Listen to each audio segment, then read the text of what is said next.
In terms of closing, I just want to say I've really enjoyed being here. I thank you all for coming and listening to us. 2008, as I said, was a great year for Democrats. 2009 was harder because the Republicans came back swinging. They did not lay down and die. They were not afraid. They came after us. They were energized and they beat us. 2010, we have to get back.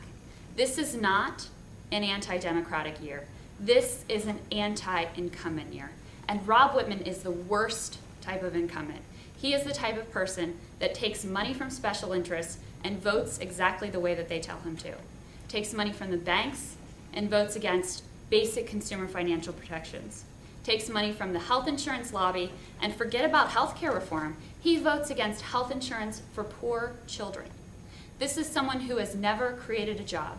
He has not in his adult life worked in the private sector.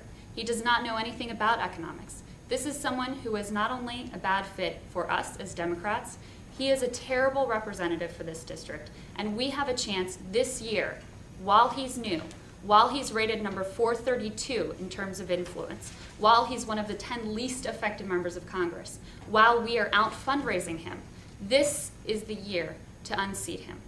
I need your help, but we're going to get it done. So thank you all very much, and looking forward to working with you over the next year.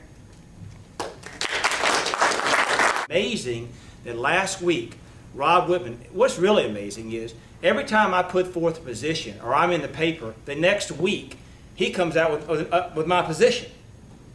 Last week I've been pressing broadband, and then guess what? He holds a council last week talking about broadband. He's never talked about broadband for all these years, for 5 months. All of a sudden now he's talking about broadband. I put out a piece on national security, the national debt. Next week, guess what? Rob Whitman puts out a piece in the paper about national debt. I know he knows that I'm a threat to him. That's the reason he's sending out flyers with my articles in them.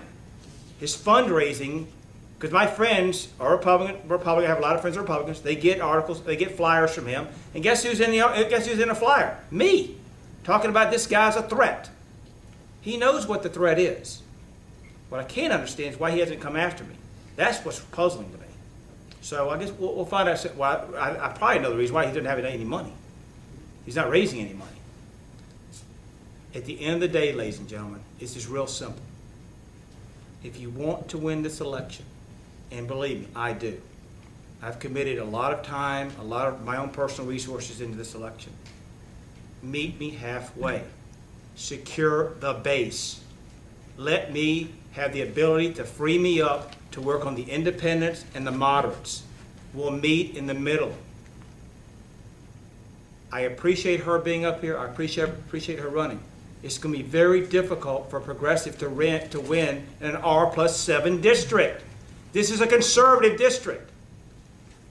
You have to have a candidate that fits the district.